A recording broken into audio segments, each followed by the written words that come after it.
सूरत-ए-हाल आप देख रहे हैं कि अब एक मरतबा फिर हम देख रहे हैं कि किसान जो है वो नई दिल्ली के दरवाजे तक पहुंच गए और वहां पर एहतजाज हो रहा है। 3 हफ्ते से जायद हो गया है, लेकिन पूछने वाला उनको कोई नहीं है, उनके ऊपर तशद्दुद भी हो रहा है। ये सारी सूरत-ए-हाल किस तरीके से खित्ते के पूरे अमन को डिस्टर्ब कर सकती है? देखें, पहली बात तो यह है कि पंजाब को अगर देखा जाए तो ब्रिटिश इंडिया के ज़माने में ये जो पंजाब जिसमें हम लोग रहते हैं, ये बेसिकली फूड बास्केट था पूरे के पूरे बरसगीर पाक व हिंद का। यहीं से गंदम जाती थी, यहीं से चावल जाते था, यहीं से सरसों जाती थी, यहीं कपास उगती थी, सब कुछ। जिस वक्त मशरिक पार्टीशन हुई है, पाकिस्तान आज़ाद हुआ है और इंडिया बन गया है दूसरी तरफ, तो वह ये था कि वो मशरकी पंजाब का इलाका जो था वो बिल्कुल जिसे कहते हैं खुशकाबा था। लेकिन सिंध ताश मुआहदे के बाद उस इलाके के अंदर पानी जब लेके गए हैं, सतलुज, रावी और ब्यास तीनों दरिया जब वहां गए हैं तो उन्होंने वहां नहरें बिछाई। तो इस वक्त अब तक भारत के अंदर जो मशरकी पंजाब था, जो कि ईस्ट पंजाब हमारा ही पंजाब का इलाका था, वो दूसरा वो इलाका जो था वो पूरे इंडिया को गंदम देता था, फसलें देता था, सब कुछ देता था। और वहां पर ज्यादातर चूंकि सिख आबाद थे तो उन लोगों की एक खास किस्म की जरूरत थी इंडिया को मार्शल लेस की हैसियत से, क्योंकि 2 ही इंडिया के पास फौजें थी, एक गोरखा और एक सिख। तो इसलिए उनको बहुत ज्यादा उनको अपीसमेंट भी की जाती थी, उनको बिजली के अंदर भी राहत थी, फार्म टू मार्केट रोड्स भी थी, सारा कुछ था और उनकी फसल भी चल रही थी। मोदी के आने के बाद हुआ यह है कि इस पूरे के पूरे खित्ते के बारे में बहुत सारे लोगों की नजरें लगी थी। अब एक ही तरीका था, क्योंकि मोदी को लेके आया था कॉर्पोरेट कल्चर, उसके सारे का सारा वो उन्होंने पैसा इन्वेस्ट किया था, उन्होंने सब कुछ उसके साथ किया था। तो वो चाहते थे कि किसी न किसी तरीके से ये जो किसान है ये बेचारा खेत में तो रहे लेकिन ये खुशहाल ना हो सके, क्योंकि सबसे ज्यादा पर कैपिटा इनकम जो है इस इलाके का। इसके लिए पिछले साल एक कमेटी बनी थी कि किस तरीके से हम अपने फार्मर्स को इम्प्रूव, नाम तो उसका यही रखा गया था।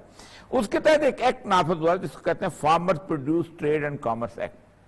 इसके तहत आपने देखा होगा जो कमाल ये किया था कि पहले वो करते थे कि खुद अपनी गंदम जहां चाहते थे, जिस मंडी में चाहते थे, जिस इलाके में चाहते थे बेचते थे। उन्होंने इसको खत्म करके उन्होंने कहा कि ई कॉमर्स ट्रेडिंग शुरू हो जाएगी। आपने देखा होगा कि इस वक्त पूरी दुनिया के अंदर ई कॉमर्स ट्रेडिंग, मतलब ऑस्ट्रेलिया में आकर गंदम आपको मिली है तो आपने वो गंदम खरीद ली है। अगर वो 100 रुपये मन के हिसाब से मिली है तो आपने उसको कुछ देर रोके रखा है और उसको जाके अफ्रीका के अंदर अगर वो 300 रुपये भाव की बिक रही है तो आपने जहाज को कहा है कि वहां मूव कर दे तो वो चला जाता है। इस तरह होता क्या है कि वो जो बंदा बेचने वाला होता है उसके हाथ में कुछ नहीं आता, उसको 100 की बजाय 25 रुपए या 30 रुपए मिले होंगे, लेकिन वो जो ई कॉमर्स में ट्रेडिंग बैठा हुआ है, कंप्यूटर खोल के बैठा हुआ है, वो बंदा जो है वो मालामाल हो जाता है। और हिंदू बनिया जो था वो उसके अंदर आना चाहता था और चाहता था कि अब काफी हो गया। यानी कि मोदी उस कॉर्पोरेट कल्चर को नवाजने लगा है कि जिसने उसको जितवाया। साहब ये फरमाइएगा कि आप ये देख रहे हैं कि हमें लगता था कि हिंदुत्व का जो एजेंडा है वो शायद सिर्फ मुसलमानों के खिलाफ है, शायद सिर्फ कश्मीरियों के खिलाफ है,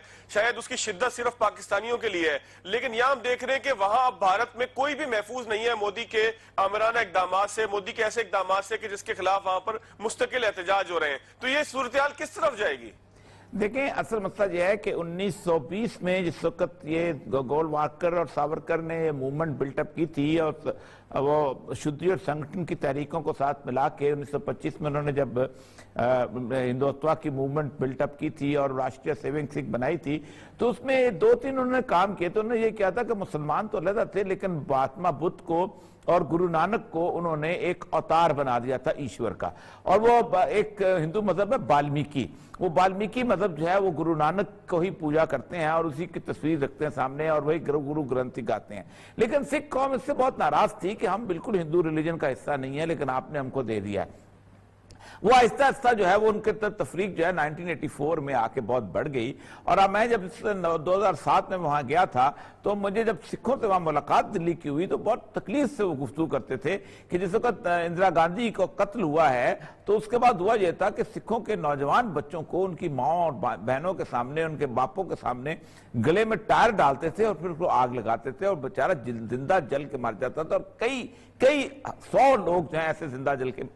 मरे हैं। और उसके बाद ये था कि पूरे के पूरा जो इसके अंदर जो शुरू हुआ है, आपको अंदाजा नहीं कि संत जरनैल सिंह भंगड़ावाला के बाद कि वो खुद कहते थे कि खाना काबा की जगह है, जैसे आपका खाना काबा है वैसे हमारा गोल्डन टेम्पल है जिसमें फौजें घुसी हैं और उन्होंने आकर उनको तबाह बर्बाद किया। इस वक्त दो तरह की सूरत हाल बनी हुई है। एक तो ये है कि ये तो एक किसान मूवमेंट है, और किसान मूवमेंट के अंदर सबसे बड़ी बात यह है कि किसान समझते ये हैं कि एक दिन ऐसा आएगा कि हमारे खेत हमारे हाथ में नहीं रहेंगे, क्योंकि जो दूसरा एक्ट जो है ना, farmers empowerment and protection act, इसके तहत यह है कि कोई बंदा खेत की फसल की पैदावार से पहले कोई बड़ा ताजर सरमायादार जो है वो कहता है मैंने ट्रिकल डाउन फार्मिंग शुरू करनी है, मैं 4 ट्रैक्टर खरीदने हैं, 5-6 खरीदने हैं, और 200-300 किसानों को मिलकर एक बहुत बड़ी कॉर्पोरेट फार्मिंग शुरू कर देता है, तो गरीब आदमी तो चला जाता है, तो बेचारा सिख तो बेचारा आके मजदूरी करना शुरू हो जाएगा उसी खेत पे, या और क्या करेगा। तो वो कहते हैं कि ये कंपनी की तरह ये भी आएंगे और उनके खेतों पे कब्जा कर लेंगे। जी जी, वो कहते ये हैं कि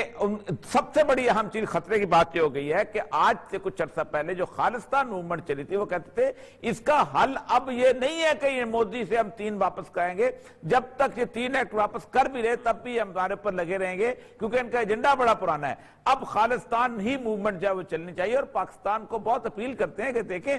पाकिस्तान क्या समझता है कि उसका हमसाया इंडिया हो जो उससे दुश्मन है, जो उसका हमसाया खालिस्तान हो जो उसका दोस्त हो। तो जाहिर बात है हमारे लिए तो सबसे बेहतर बात यही बनती है कि हमारा हमसाया अगर खालिस्तान हो तो हम इंडिया की उस दस्तपुर से बहुत दूर हो सकते हैं। और इससे अहम तरीन बात यह है, लेकिन औरिया साहब हमारी पॉलिसी तो बिल्कुल वाज़ेह नहीं है दुनिया के ऊपर कि हमने दखल अंदाजी नहीं करनी दूसरों के मामलात पे। बहरहाल खालिस्तान की तहरीक को हम सपोर्ट जरूर कर सकते हैं, एक इखलाकी सपोर्ट जिसको आप कहते हैं। हमारे पास जो तारीखी पस मंजर है खालिस्तान की तहरीक का वो क्या है, और इस दफा आपको क्या लगता है कितनी संजीदा हो सकती है तहरीक, और अगर खालिस्तान की कोई डिमांड मौजूद है तो उसके बुनियादी असबाब क्या है?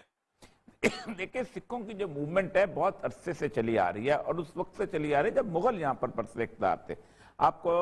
अंदाजा होगा कि अकबर के ज़माने से ये पूरे का पूरा खित्ता जो है वो डिस्टर्ब रहा, और उसके बाद आखिर औरंगजेब आलमगीर तक आते हुए गुरु गोविंद सिंह तक ये मूवमेंट चलती रही। उसके बाद सिख जो है वो समझते हैं, अब ये समझते हैं मास्टर तारा सिंह के ज़माने से कि इंडिया में हिंदुओं ने हमें ख़ास तौर पर धोखे में रख के हमें मुसलमानों के साथ लड़ाया,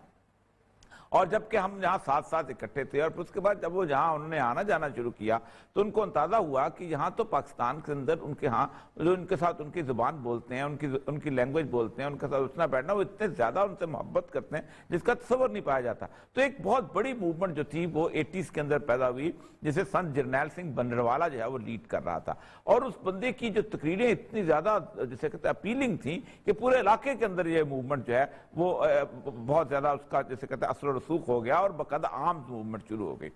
और उसके बारे में बहरहाल मैं लंबी कहानी में नहीं जाता कहां से धोखा हुआ क्या हुआ, लेकिन सिखों को उन्होंने बहुत हद तक दबाने की कोशिश की, लेकिन उन्होंने रिटेलिएट किया और इंदिरा गांधी को जो है वो कत्ल कर दिया।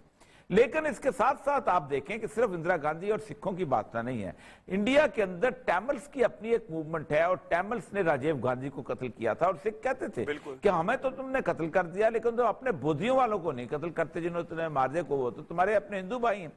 फिर उसके साथ साथ तकरीबन 7 ऐसी रियासतें हैं जो कि ईसाई रियासतें हैं, मसलन जिनमें नागाराम, मिजोरम, ये जो सिलगरी कॉरिडोर के साथ जो 7 सिस्टर्स जिनको कहते हैं,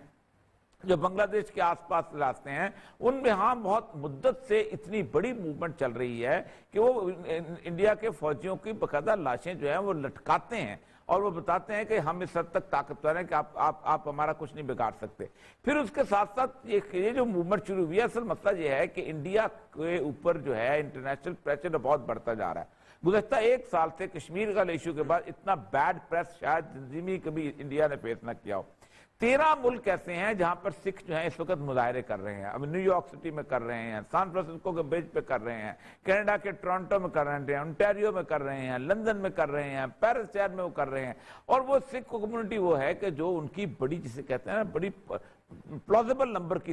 उनकी कम्युनिटी है, और इंटरनेशनल एक सूरत हाल बिल्ट हो गई। दूसरा यह है कि इंटरनेशनल कम्युनिटी जो है अफगानिस्तान के बाद इंडिया से एक रोल चाहती है, और वो रोल चाहती है कि वो ऑस्ट्रेलिया और जापान के साथ मिल के चीन पे हमला आवर हो और चीन की इकोनॉमी को तबाह करे। इससे वो दोहरा फायदा उठाना चाहते हैं। एक तो यह है कि इंडिया की अपनी इकोनॉमी जो है वो भी किसी से तो थ्रेट बनती जा रही है, और दूसरा यह है कि वो चाइना की इकोनॉमी, तो ये दोनों जब लड़ेंगे तो ये दोनों अपने सींग जब आपस में होंगे तो इस पूरे खित्ते के अंदर अमन अमान तबाला होगा, तो उसकी इकोनॉमी तबाह हो जाएगी। اور اس کا اعلی کار جو ہے وہ خاص طور پہ انہوں نے مودی کو بنایا ہے، کیونکہ مودی جب تک ہے جتنا سرمایہ اس پہ خرچ کیا گیا ہے وہ بالکل گورباچوف کی طرح ہے کہ جو خالصتاً ان کی جو ہے اپنا انٹرسٹ کو واچ کرتا ہے۔ اب دیکھیں نا اس کے اندر جو کسانوں کا جو بل آیا ہے اس کے اندر جو کسان تین اہم ترین چیزیں وہ کہتے ہیں، ایک آدمی جو ہے وہ ایک دن ہم سے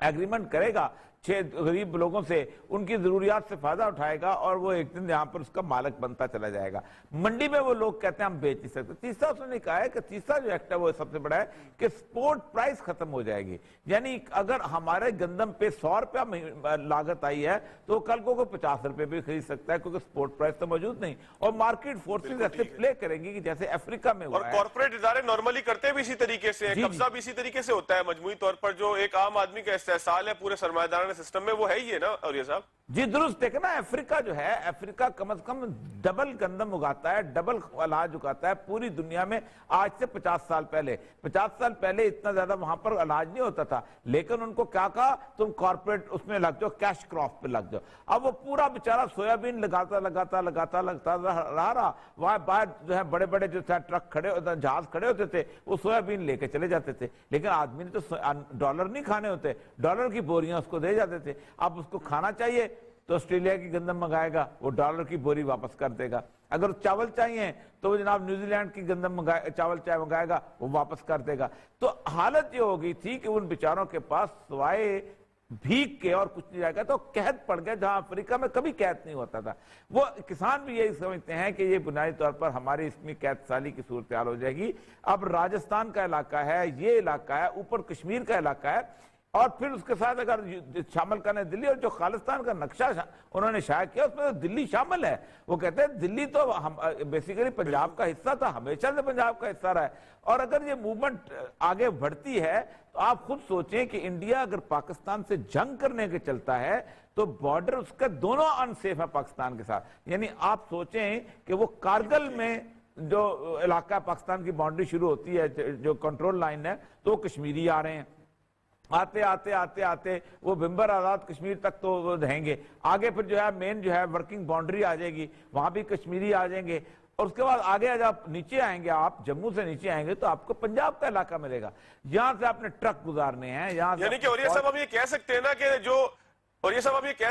کہ جو ایجنڈا تھا توسیع پسندی کا، وہ ایجنڈا توسیع پسندی کے بجائے پہلے پاکستان سے جوتے کھائے۔ ہم نے جو دیکھا کہ انہوں نے جو ہے وہ فیک کہا کہ سرجیکل اسٹرائک کی، اس کے بعد جوتے کھانے پڑے انہیں پاکستان سے، اپنا جہاز بھی گنوایا، پوری دنیا کے اندر ذلیل بھی ہوئے، اس کے بعد انہوں نے کہا نئے جہاز خریدیں گے، پھر چائنا کے ساتھ پٹائی ہوئی، پھر اب ہم دیکھ رہے ہیں کہ اندرونی احتجاج ہے، کبھی شہریت بل کے اوپر احتجاج ہے، کبھی جو ہے وہ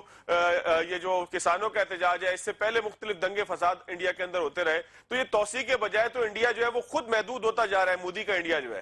دیکھیں بالکنائزیشن جو ہے انڈیا کی وہ ایک نقشے میں ہے۔ اب دیکھیں نا صرف یہاں نہیں ہے، بنگلہ دیش کے تقریباً 1.10 کروڑ کے قریب لوگ ہیں جو وہاں پر انڈیا کے اندر ہیں، یہ وہی ہیں جن کے لیے شہریت کا بل آیا ہے۔ ہم اتنے بھولے نہیں ہیں کہ ہمیں انڈیا اور چائنا کی اکانومی جو ہے اس کے خوف نہ آئے، اس کا تھریٹس نہ پتہ چلے۔ The Indian economy is more a threat to us because the Indian education system is well in place. India کی اکانومی ہمارے لیے زیادہ تھریٹ ہے کیونکہ ان کا education system well in place ہے، وہ ہماری طرح کا سسٹم ہے، انہوں نے انگریزی بچوں کو پڑھائی ہے، وہ سارے کے سارے یہاں پر آتے ہیں، امریکہ کی بڑی بڑی پوسٹوں پہ جاب پہ قبضہ کر لیتے ہیں، انہوں نے ہماری جو ہے آئی ٹی انڈسٹری اس پہ قبضہ کر لیا ہوا ہے۔ تو یہ جو سارے کا سارا معاملہ ہے، اس میں اصل میں چائنا اور انڈیا کی اتنی بڑی وار بلٹ ہونی ہے، اور ہر ملک کو اندر سے کمزور کیا جاتا ہے اس کو خراب کرنے کے لیے، اور انڈیا اب کمزور ہو چکا